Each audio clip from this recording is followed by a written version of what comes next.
Hey guys, Lord Naren White here, the Holy Ghost, the one true God. Back with you with the next video in my series reading Oliver Twist by Charles Dickens. Without further ado, returning to Oliver Twist as read by Lord Naren White. Of course not. When would they be, Mr. Bumble? Said the matron, sipping her tea. When indeed, ma'am, rejoined Mr. Bumble. Why, here's one man that, in consideration of his wife and large family, has a quartern loaf and a good pound of cheese, full weight. Is he grateful, ma'am? Is he grateful? Not a copper farthing's worth of it.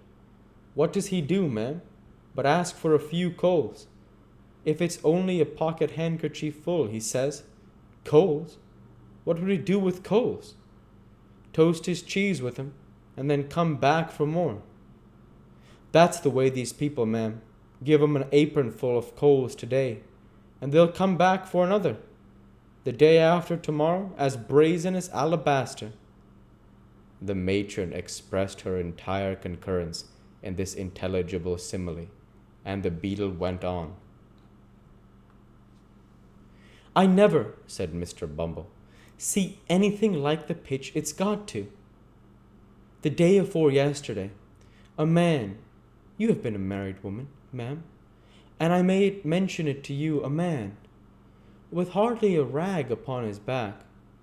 Here Mrs. Corney looked at the floor, goes to our overseer's door, when he has got company coming to dinner, and says, he must be relieved, Mrs. Corney, as he wouldn't go away, and shocked the company very much. Our overseer sent him out a pound of potatoes, and half a pint of oatmeal. My heart, says the ungrateful villain. What's the use of this to me? You might as well give me a pair of iron spectacles. Very good, says our overseer, taking him away again. You won't get anything else here. Then I'll die in the streets, says the vagrant. Oh, no, you won't, says our overseer. Ha ha! That was very good. So like Mr. Granite, wasn't it? Interposed the matron. Well, Mr. Bumble? Well, ma'am, rejoined the beadle. He went away, and he did die in the streets. There's an obstinate pauper for you. It beats anything I could have believed, observed the matron emphatically. But don't you think out-of-door relief a very bad thing? Anyway, Mr. Bumble, you're a gentleman of experience and ought to know. Come! Mrs. Corney, said the beadle, smiling as men smiled who are conscious of superior information. Out-of-door relief, properly managed, ma'am, is the parochial safeguard.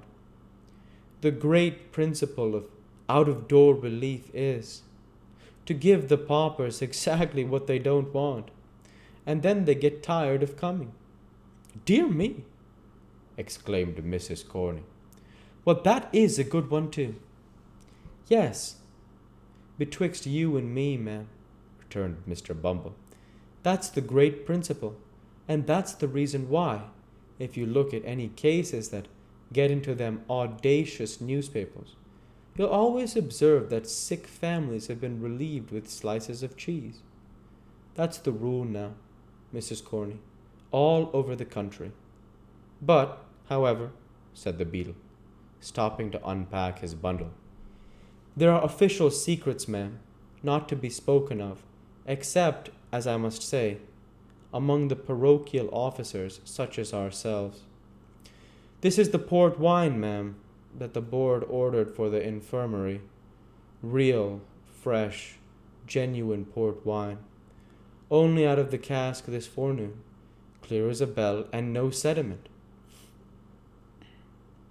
Having held the first bottle up to the light and shaken it well to test its excellence, Mr. Bumble placed them both on top of a chest of drawers, folded the handkerchief in which they had been wrapped, and put it carefully in his pocket, and took up his hat as if to go.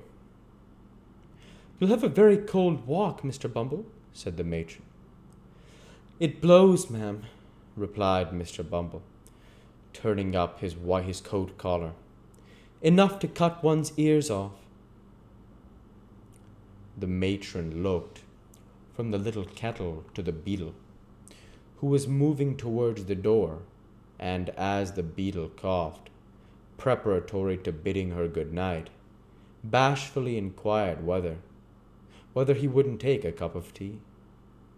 Mr. Bumble instantaneously turned back his collar again, laid his hat and stick upon a chair, and drew another chair up to the table. As he slowly seated himself, he looked at the lady. She fixed her eyes upon the little teapot. Mr. Bumble coughed again, and slightly smiled. Mrs. Corney rose to get another cup and saucer from the closet. As she sat down, her eyes once again encountered those of the gallant beetle. She colored and applied herself to the task of making his tea. Again, Mr. Bumble coughed, louder this time than he had coughed yet. "Sweet, Mr. Bumble?" inquired the matron, taking up the sugar basin. "Very sweet indeed, ma'am," replied Mr. Bumble.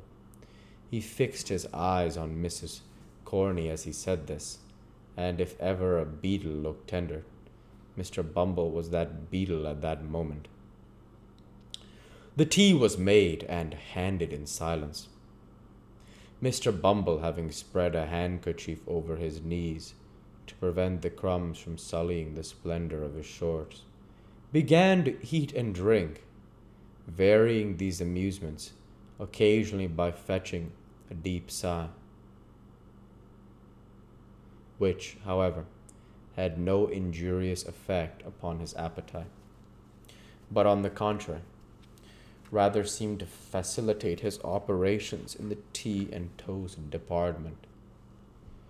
"You have a cat, ma'am, I see," said Mr. Bumble, glancing at one who, in the center of her family, was basking before the fire. "And kittens too, I declare." "I'm so fond of them, Mr. Bumble, you can't think," replied the matron. "They're so happy, so frolicsome, and so cheerful, that they are quite companions for me." "Very nice animals, ma'am," replied Mr. Bumble approvingly. "So very domestic." "Oh, yes," rejoined the matron with enthusiasm. "So fond of their home, too, that it's quite a pleasure, I'm sure." "Mrs. Corney, ma'am," said Mr. Bumble slowly, and marking the time with his teaspoon, "I mean to say this, ma'am, that any cat or kitten that could live with you, ma'am, and not be fond of its home, must be an ass, ma'am." "Oh, Mr. Bumble," remonstrated Mrs. Corney, "it's of no use disguising facts, ma'am," said Mr. Bumble, slowly flourishing the teaspoon with a kind of amorous dignity which made him doubly impressive. I would drown it myself with pleasure." "Then you're a cruel man," said the matron vivaciously, as she held out her hand for the beetle's cup. "And a very hard-hearted man besides." "Hard-hearted, ma'am," said Mr. Bumble. "Hard." Mr. Bumble resigned his cup without another word, squeezed Mrs. Corney's little finger as she took it, and inflicted 2 open-handed slaps upon his laced waistcoat, gave a mighty sigh, and hitched his chair a very little morsel farther from the fire. We'll go ahead and stop there for this week. As usual, I want to say thank you for watching, and I hope you enjoyed. Please like, comment, and subscribe, as it greatly helps the channel. Light be with you all. Take care and thanks again